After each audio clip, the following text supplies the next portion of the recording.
maybe, just maybe, Ramoning is over. So check this out from the Daily Mirror. The far left Daily Mirror conceded on its front page today that the country must come together.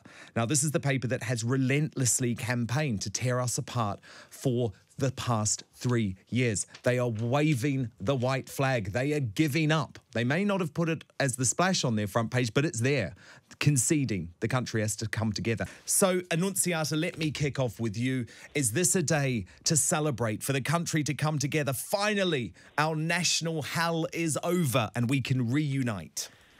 Hi, Dan. Yes, I mean, I think, of course, there are lots of people who will want to celebrate that this has been a very, very long process. There have been so many times that the Leave side thought democracy would be undone and we would never see this day. So that there is a great deal of passion and fervour that I think the Leave side need to get out. But from my perspective, I think the second part of what you said is much more important. It's about bringing the country together. It's about accepting that there are different viewpoints, that it is wonderful and should be applauded, that people are so passionate on both sides, but that we can use that passion to push into making a great success of our new freedom. And where are you going to be at 11 o'clock, Annunziata? I will be at a dinner with other Leavers and not a big flash affair, and being heavily pregnant, I will probably be leaving just after 11 o'clock. Yes, congratulations on that, by the way. Amanda, what about you? Are you in mourning? Are you going to be at one of these candlelight vigils tonight? No, I'm not going to be at a candlelight vigil, but I already had a bit of an evening just planned in with some of my mates from a while ago on something completely different. So I think we need to be quite realistic. A lot of people are going to kind of really carry on the push to make sure the country's values of internationalism and having a close partnership with our EU neighbours is going to continue. So tonight might be the night. 11 p.m. is obviously the time, but it doesn't mean that we should give up on keeping those values alive. But I mean, what about the far left Daily Mirror today? You know, the Corbyn supporting Daily Mirror. You can't get more extremist left than that in the media in this country. And they say Brexit Day, now it's time to bring country back together, put aside the bitter rifts of the past. So will you not take your cue from even the liberal media saying it's time to get over it?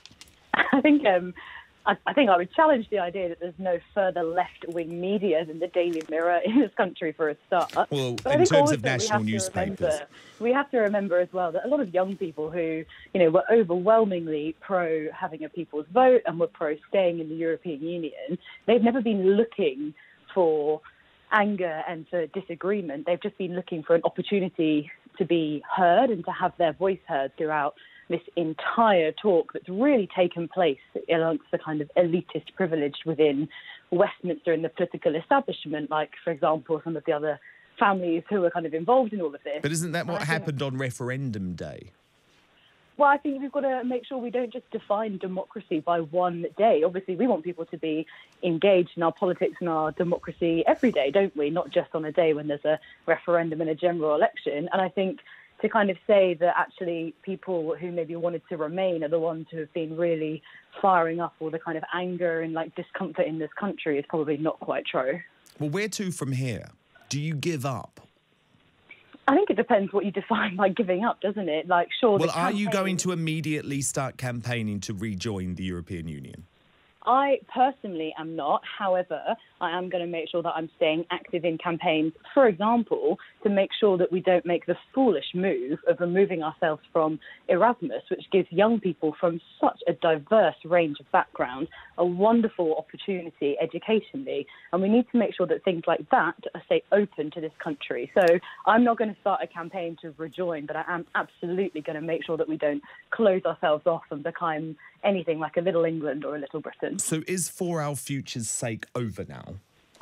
So like I said, the campaign for a people's vote is, what we are going to do is continue our podcast that actually ended up getting quite a lot of traction, because the one thing that this country still massively is not good at is profiling and giving a platform to voices of people who do not have an automatic in to the media or an automatic kind of step on the platform. So young women, young people of colour, people from outside London, from different opinion backgrounds. And I think that's one thing we intend to carry on doing.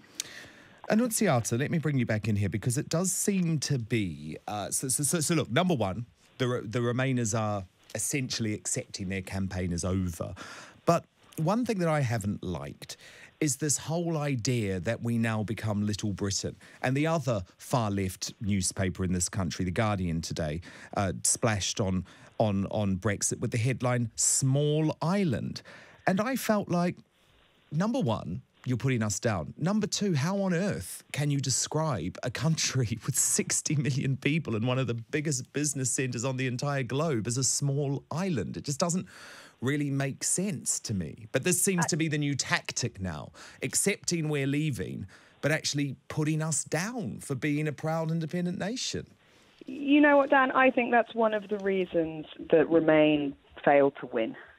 That they demonstrated in all sorts of ways that they didn't have any belief in our country, whereas the majority of British people know perfectly well we are a very successful nation. We are a great group of people who can thrive and become bigger and better than we've had the chance to be whilst trapped by the institutions of the European Union. The Guardian's headline was so ridiculous. I know you come from a geographically bigger island, but... Well, exactly. This is the thing. I find it very, very ironic when people are slagging off a country of 60 million. You know, I come from a country of 4 million, or if you're from Ireland and you come from a country of 5 million, and actually you can do great things with a population that size as well without being part of a political bloc. Of course you can, and you can frame your own laws, your own trade deals. I'm sorry about the police car outside my window, but you can shape your own future to make sure you can make the most of that success. And it's why it's so important that people really do come back together. And I'm seeing evidence of it, certainly outside the London bubble, where former Remainers are so on board with the idea that it was a democratic decision, that we had not only had a referendum, but 3 national elections that kept confirming people really did want to leave, of all generations. And part of that was that they'd felt ignored, just as Amanda said, but it wasn't the youth. It was the people who lived outside London, outside the southeast bubble, who hadn't had a voice for so long, and now they've been heard. And they want to make a great success of this. Well, yes, and it has reshaped the politics of this country. Look, I mean, Amanda, would you concede now, as a Remainer, that the Remain side of this argument told us as many, if not more, absolute blatant lies during the campaign? And do you feel a man like George Osborne should be held responsible for saying that our economy was going to go down in the dumps the day after we voted to leave? And now here we are, 3 years later, more than 3 years later, thriving economically. Do you feel embarrassed about the Project Fair campaign that told so many lies?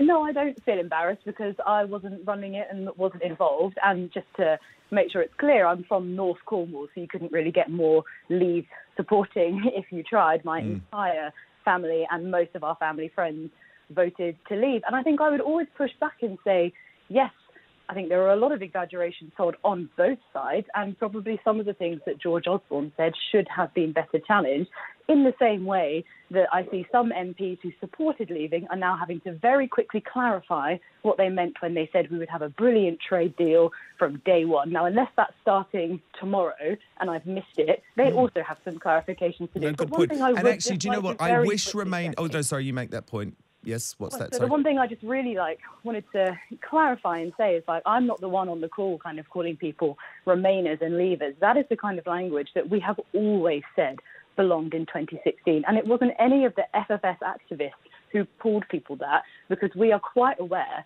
that actually people like my entire family voted the way they did because they hadn't been heard. As someone from North Cornwall, I do think families, if I may, like the rees-moggs, could do with leaving their kind of comfortable constituencies and going to these places and making sure that they hold themselves accountable if Brexit does not deliver what they told people like my family it would deliver. Well, Annunziata rees-mogg, that's a direct challenge on you and your family, so I'll give you the final word. Living in Skegness with my nearest hospital, etc., being in Boston, the biggest Leave supporting area in the country, I really do understand why my neighbours voted to leave. And it was for sovereignty, it was for being able to shape the future of their country, and it was to be heard. And we would love to leave, at this point, the phrases Remainer and Leaver in the past. But it has been the constant undermining of democracy by those who would not give up on the Remain idea, some of whom are turning in to rejoin us already, as we've seen from some of the MEPs who finished this week in Brussels, that has kept that division up. Now is time to heal those wounds, come together and make a success of Brexit. Thank you so much for such a fascinating debate. That is Annunziata rees-mogg, former Brexit Party MEP. And before that, the voice of Amanda Chetwynd-Cowison, who was the co-founder of the Remain group for our future's sake. Lots of feedback coming in on this. Don says that is the reason Remain lost. They didn't and still don't have any belief in our nation outside the EU. It was never going to be a winner for them.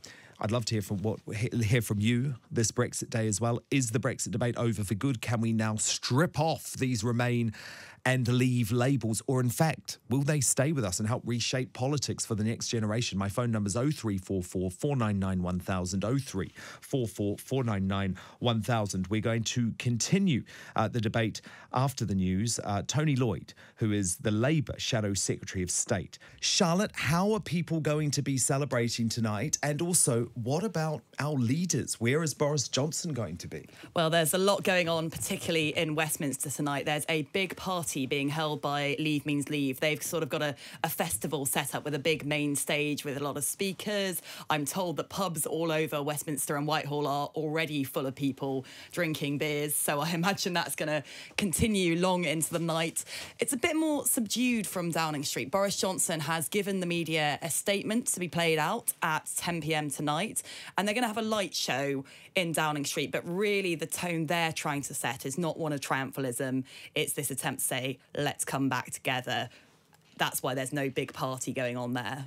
I am interested to know, Charlotte, they say there's going to be something revealed as part of this light show on Downing Street at 11 o'clock, some type of surprise, but we don't have any idea what it is. We don't. Well, maybe Big Ben will bong as it has been intended to do, but I think there's definitely going to be a recording of Big Ben that's played out. That seems to be the compromise. So maybe that's it. Well, this is going to be my prediction. Okay, this is my prediction. Go on. Maybe the light show is going to include a projection of Big Ben on Downing Street, and that's the way we get the bongs. That could be it. That could be it. And by the way, if they're not doing that, then they should have had me in there to come up with that idea. Phone them now and see whether you can get through to them. Totally genius. In the end, look, Brexit is going to happen at 11 o'clock tonight.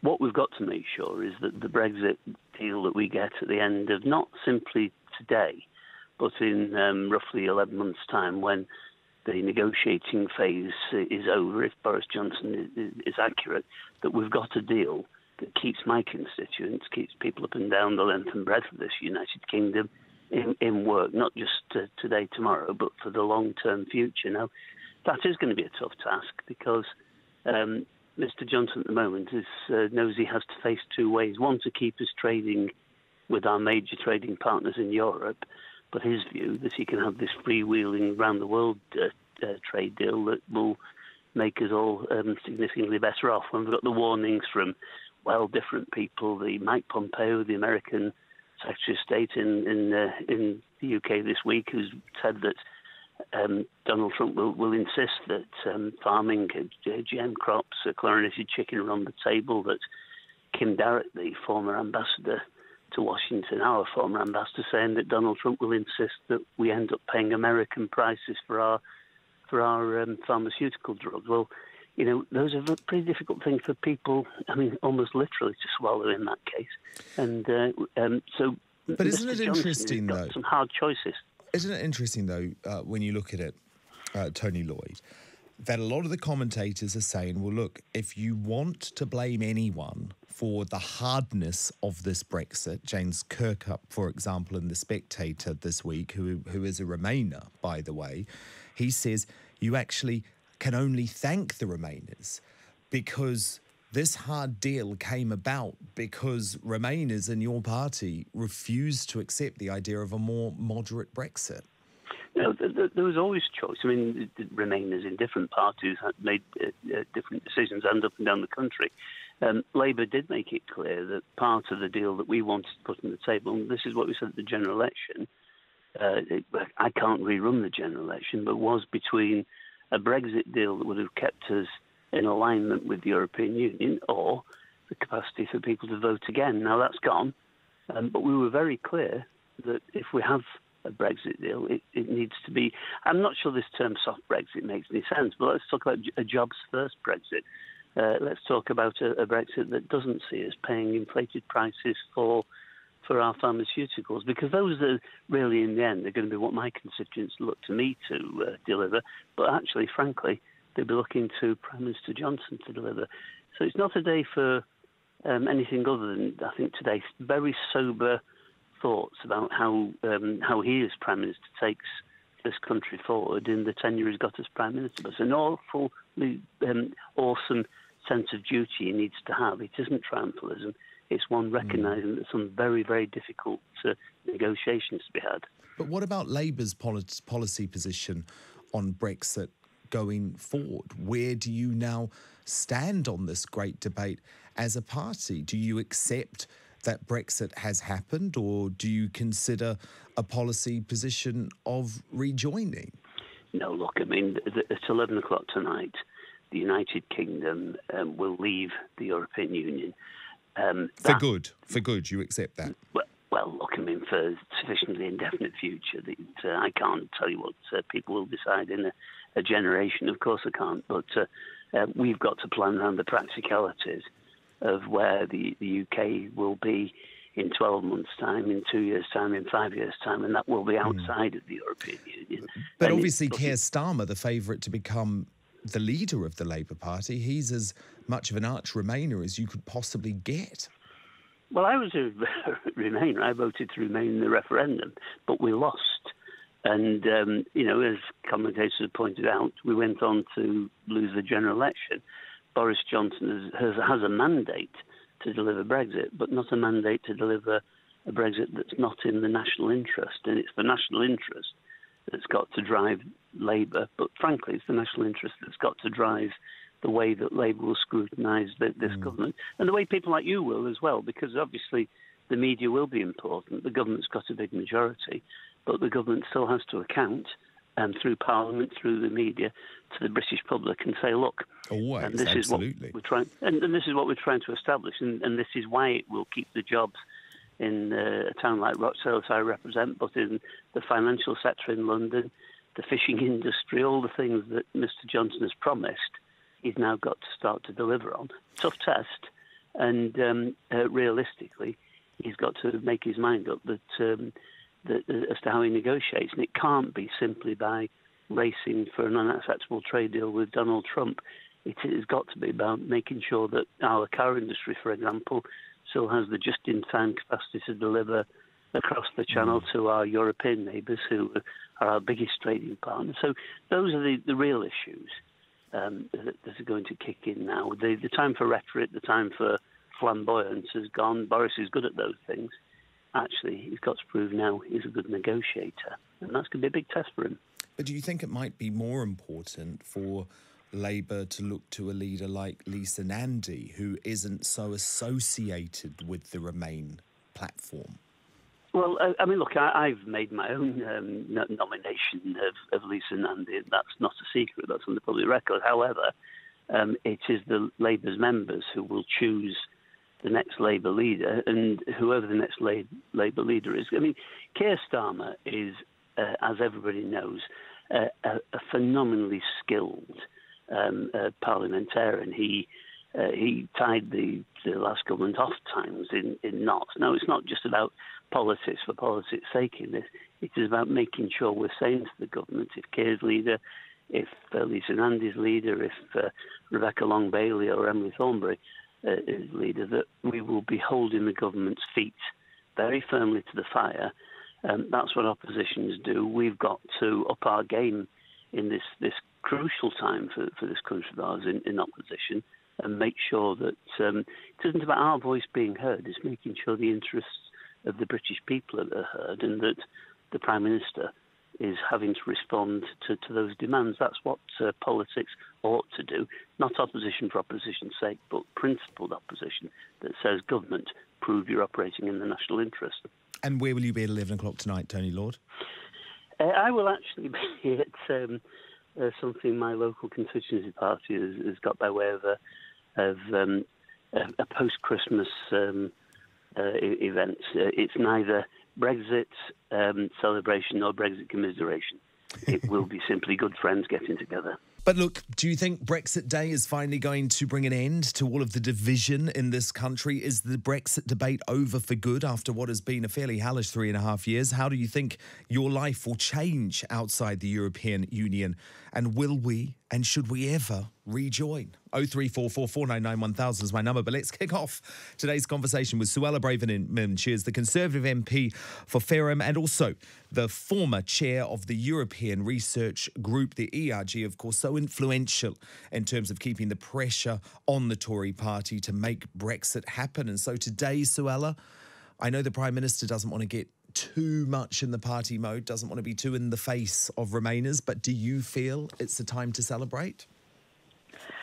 I think this is an historic day for our country. There's no doubt about that.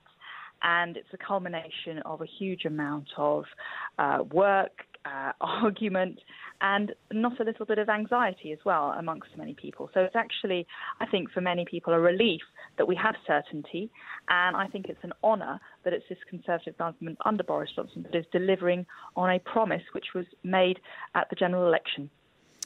Who's to blame for all of the division over the past 3 years, Suella? Is it people within the Tory party, the Remainers within the Tory party, who simply refused to accept the result? I don't think it actually had to be this hard and this... No, it didn't. It should have been so easy. That's what I've never understood. Actually pretty straightforward. We live in one of the best democracies in the world. And in 2016, we had a vote. So it was very reasonable for British people to expect that that vote and the outcome of their referendum would be delivered.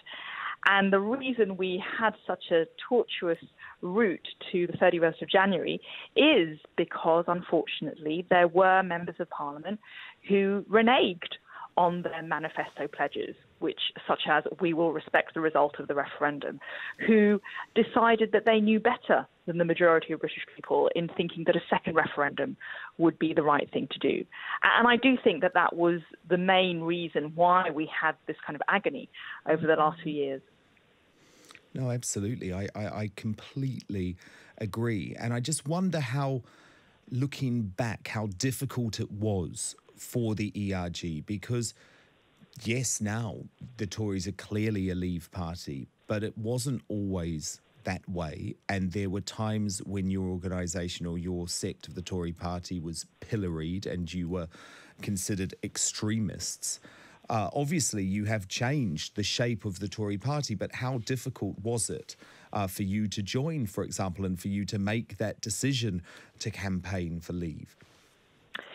My decision to vote Leave in 2016 was not an easy decision, actually. I was very torn. I do consider myself, in many ways, a Europhile.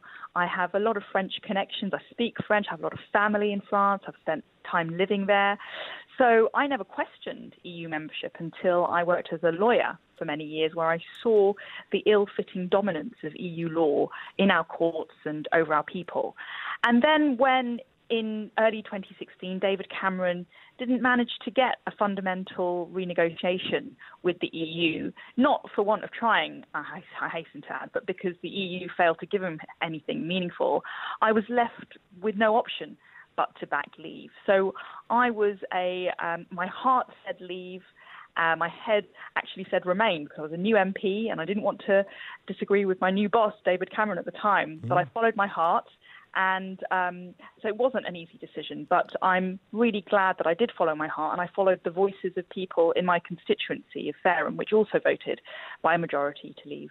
No, absolutely. And you just wonder, don't you? You wonder when we look back on everything that went down in history, and you just think, was it Angela Merkel being so stubborn, refusing to give the UK a better deal, refusing to think that we would actually go through with a promise that was made that started this whole thing? Or was it the fact that David Cameron didn't have the guts to actually stand up to her?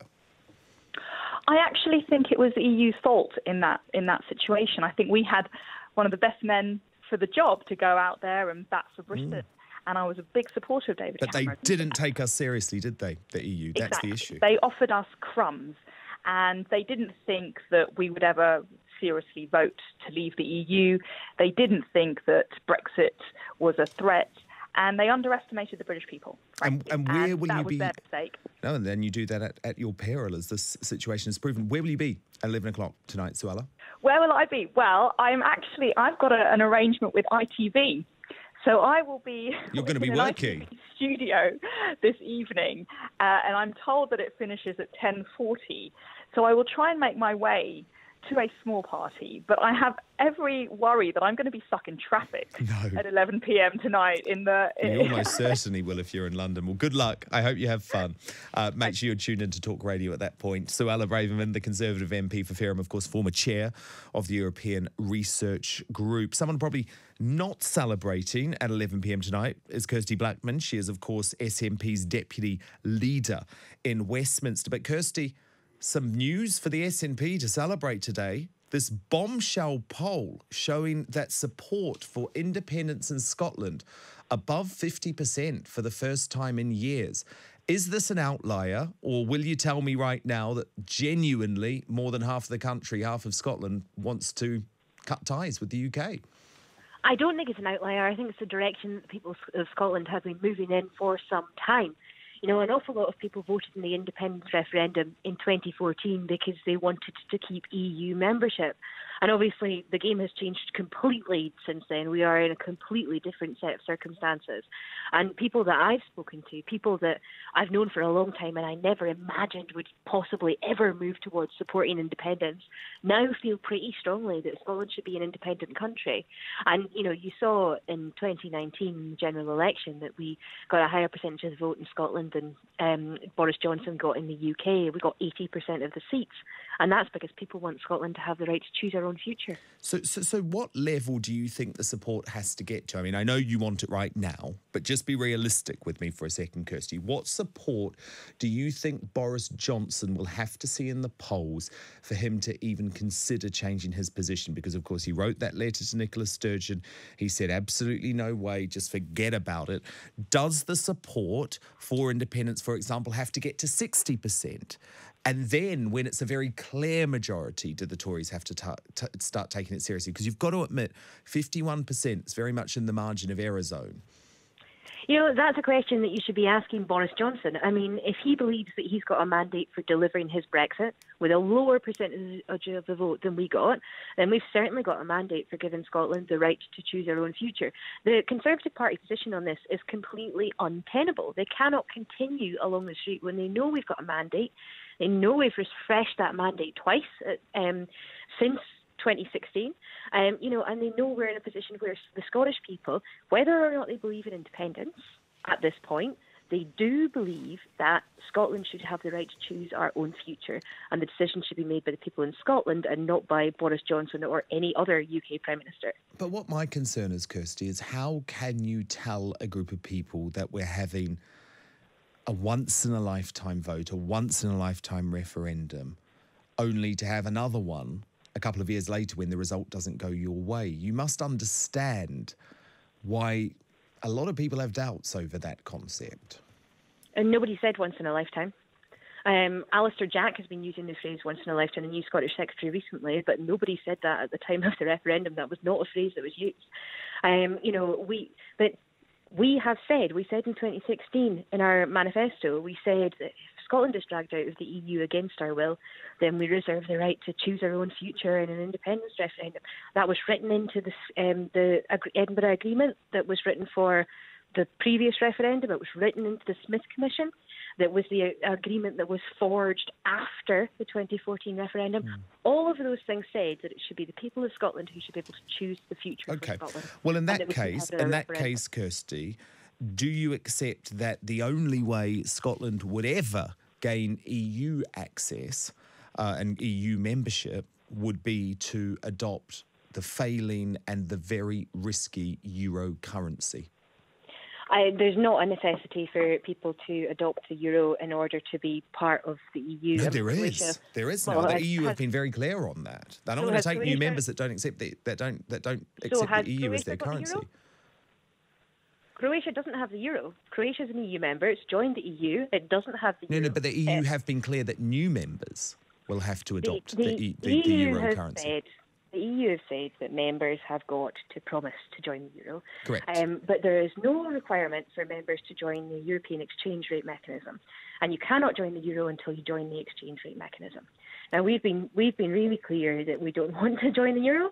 We've been really clear that we are going to move towards having a Scottish currency. And that is our proposition. Okay. Well, then what happens if they say, we don't want you? And, well, you know what? That is something that I don't think they will say, because we have a situation where we meet the criteria. We have a situation where the other criteria that we don't meet, we're looking towards, moving towards a meeting. And also there's a situation where actually, if you look at the EU accession criteria, countries that have joined the EU have not met all of the accession criteria. They've not met every one of those. They've been able to discuss with the EU which ones of those they're going to meet and which ones of those they're going to be working towards. But we've previously heard, I can't remember who it was from Europe, but they said the reality is that there's not a queue for EU membership. That's not how it works. You don't just join the back of the queue. Well, you'll have to hope so. I just have to pick you up on something, because you said that no one used the term once-in-a-lifetime vote when we were talking about the independence referendum. But that's just not true, because your own leader, Alex Salmond, used the phrase once in a generation several times in interviews, including one with Andrew Marr, where he said that, in my view, this is a once in a generation, perhaps even once in a lifetime opportunity. He said perhaps even once in a lifetime. People have quoted the once in a generation, and absolutely, we said there is a risk that if people do not vote for independence now, that we won't get that opportunity for another generation. But so actually, Alex Salmond, we shouldn't have trusted, even though he was the leader of your party. Him saying perhaps even once in a lifetime doesn't mean he said once in a lifetime. As I say, the only person that's been saying that explicitly is Alistair Jack. Previously, absolutely, Nicola Sturgeon and Alex Salmond both did say once in a generation, but it was a warning to the Scottish people. It was a warning. If we do not choose this today, we might be stuck. We might be stuck in this union. And it turns out that Kirsty, a generation is a lot more than 5 years, though. You do understand that, don't you? Kirsty? Sorry, can you hear me? Apologies. A generation is a lot more than 5 years, though, isn't it? But things have changed dramatically since then. And, I think, Fair enough, but I just wanted to make clear that Alex Salmond had used that phrase. So it's, it kind of feels like people are saying to us at this point, you'll have had your democracy.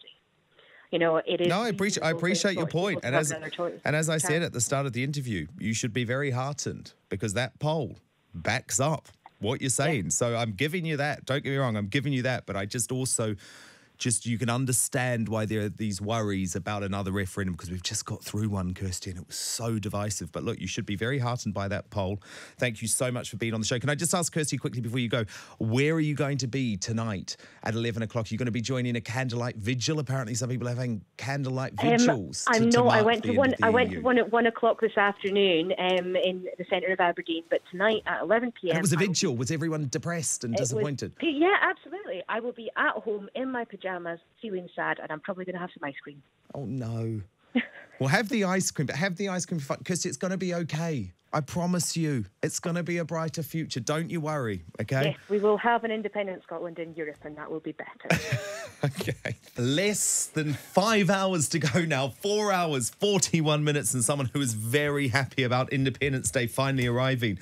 Dr. David Bull, the Brexit Party MEP who has hot-footed it to the studio from Brussels. And David, I guess you probably thought this day would never come. Yes, you are absolutely right. So I've been campaigning for over 3.5 years. You know, I was elected as an MEP. We have fought tirelessly. And I have to tell you, me and all of my MEP colleagues, even like a few weeks ago, we thought it was over. We thought we were there for 5 years. And I think the whole thing about today is the establishment have done everything they can to thwart democracy. And so, honestly, I was just saying to you, this week has been just such an emotional roller coaster. So what was it like over there?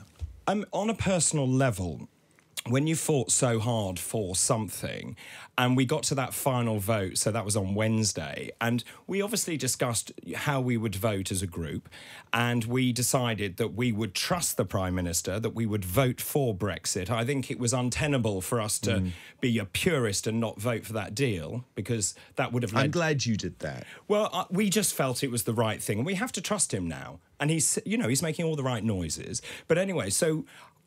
there are these enormous screens with the scoreboard.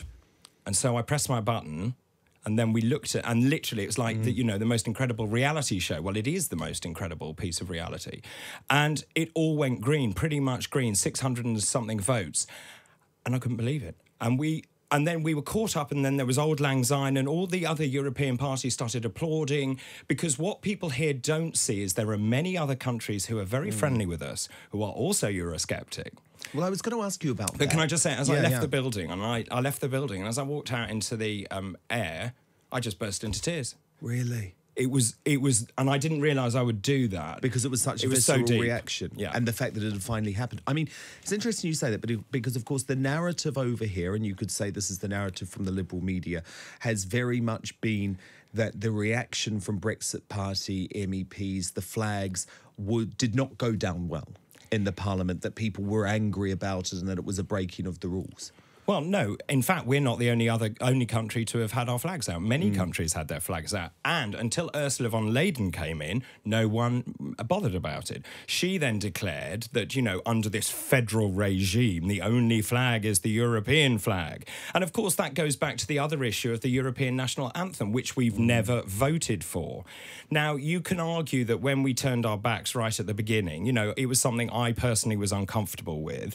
But the point I think Nigel was trying to make was this, again, it's an unelected body that, certainly the Commission is an unelected body, and this is not our national anthem. But actually, I don't think there's anything wrong with Spain being Spanish, France being French, and Britain being British. No, of course, and actually, if they want to keep all of these other countries as part of the EU, because if we are successful in the next 5 years, and if we do defy the doomsday predictions, Project Fairmark 1, Project Fairmark 2, Project Fairmark 3, you could see a lot of other European countries potentially considering the same. Well, you're absolutely right. So they're watching Britain very closely. Now, you see, actually, on the way here, Jabir, who picked me up, I got in the car and he said, "Thank you so much, because you stood up for us, the people who voted." And that's what I'm so proud about. And people will watch Britain, and I have no doubt we will be successful for a number of reasons. Geographically, where we sit, and of course the Commonwealth, which is the largest grouping of countries or political union of countries in the world. And, also, you can see like the really good noises from the United States. We will do trade deals, and people want to trade with Britain, and it needs to be on our terms. But now the Prime Minister must deliver. And if we do, you watch the other countries, they'll be heading for the door. It's also been fascinating to see the total capitulation of the Ramonas who spent the past 3 years trying to overturn this Democratic vote. So few of them even wanted to appear on the show today. And previously they were lining up to come on and insist on the fact that it would only be Democratic if there was allowed to be a second referendum, for example. And the left-wing media response today has fascinated me, but I mentioned it earlier on the show, but you have the Daily Mirror, obviously a Remain paper, a Corbyn-backing paper, definitely on the left in this country's newspaper market, actually putting the message on the front page, now it's time to bring the country back together. And I praised the Daily Mirror for that, which is obviously a rival of my newspaper, The Sun, but I praised them because it was the right message. Then you have the disgusting haters and wreckers at The Guardian doing us down on their front page, calling us a small island. And I just felt so sad about that, because I thought their answer is to slag off a great country with 60 million people, a country that leads the charge culturally in so many ways internationally. And also, with me being born in a very small island with only 4 million people, I can tell you it's very possible to punch above your weight without being part of a massive political bloc. So what was your reaction to The Guardian doing a front page that? I'm not at all surprised. You should see what we've had to put up with. The trolling that I've personally had, you know, the vindictive messages that we've had, you know, and also Britain is the oldest democracy. You know, many other countries, including our own, are based on our democracy. And this, for me, was, and I wasn't really involved. It was when that referendum result happened and no one actually stood by it. That's why I left television. And thought, I have to do something about it, because it is unacceptable if you say to people, this is a once-in-a-lifetime vote, and people vote, and then you go, well, actually, no, we need a second one, and we need a third one. And it's funny, because in the last few weeks, I was sort of wondering, where's Blair gone? Where's Mandelson gone? Where have they all gone? And what were they about to do? And that's why the whole time we've been on tenterhooks. So I've already cleared my office twice. And then today was the final time, so I packed all my stuff into boxes, locked the door, and off I went. And it's over. Well, I'm unemployed. You are. And that's what I work for. And that is the most extraordinary thing. You didn't have second thoughts? Not at all. Where's my next paycheck coming from? Well, of course I'm worried about that. But the point is, when people say, oh, you Brexiteers are selfish, you know, I have campaigned to get rid of my own job. Now, tell me how many other people do that? Would Brexit have happened today without Nigel Farage and the Brexit Party? No. Genuinely, you believe that? Genuinely.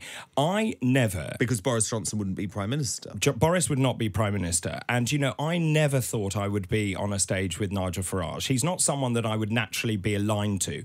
I have come to respect that man so much. He's the most brilliant orator. Are you friends now? We are friends. You know, obviously... So you've changed your opinion on him as a man? I think he's also mellowed.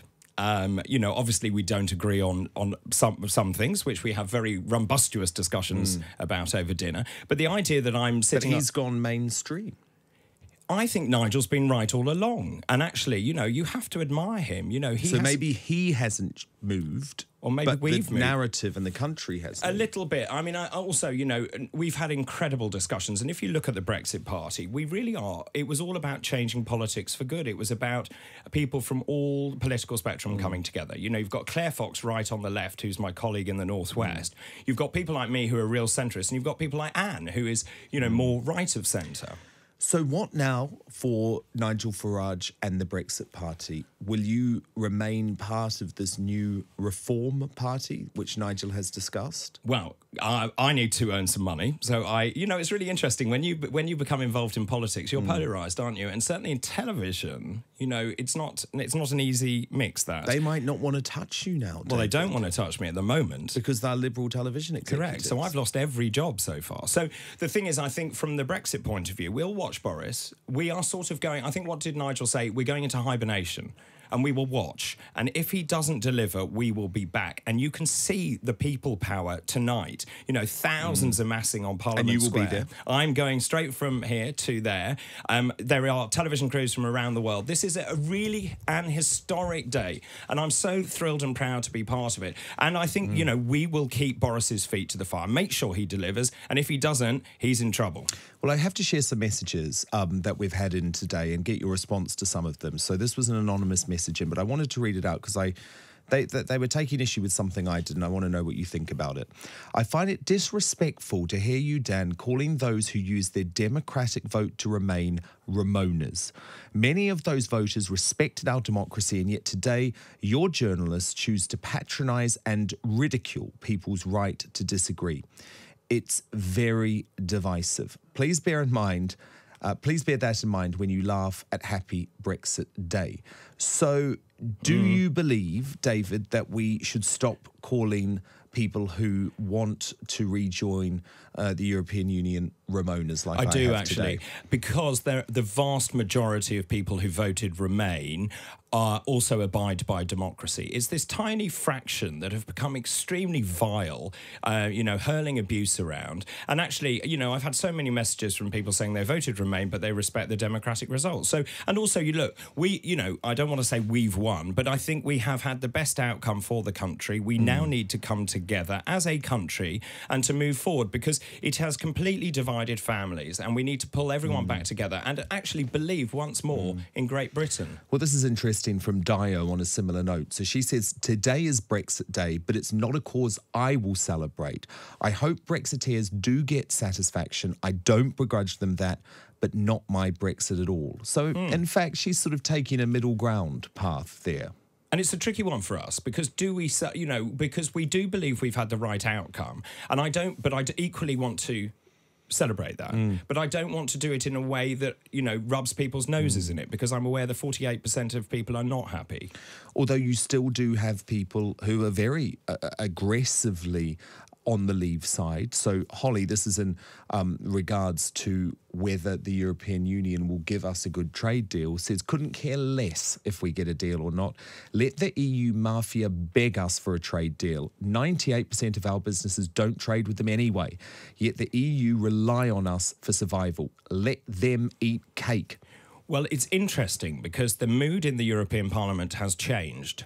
I think they're worried. And of course they're worried. We're the second largest contributor to their budget. We're taking our money and we're leaving. And actually, I was quite impressed by Michael Gove today, who basically said, there will be divergence. Will we do things the way the European want? No.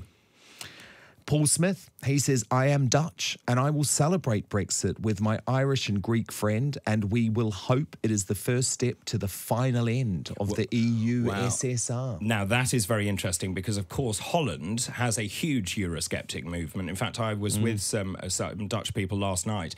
And, of course, they're one of the countries that we're watching closely because, again, if Britain is successful, they may well follow. And finally, from Mark Stevens, I'll be raising a glass to Nigel and the Brexit Party, to Boris and the ERG, to all the Brexiteers who refuse to be cowed by the EU to change their minds, and to those who sadly won't get to see their dream come true, which is a beautiful note to end on, isn't it, David? Absolutely right. So you will be at Westminster? Yes, I will. Can people still come down and party, or is it too late? Yeah. So, no, you can come and join us. Come to Parliament Square. I think it is an absolute media scrum. All the pubs are full. At the moment, there's a great spirit of joviality and, people who are thrilled with the result. And actually, regardless of how you voted, the most important thing is democracy won. No, absolutely. That's exactly my message at the start of the show. And we are now... How long are we away? I know. Do you know, I'm an MEP for another, 4.5 hours? 4.5 hours. Something like Just that. less than 4.5 hours. Yeah. David Poole, thank you so much for joining us today.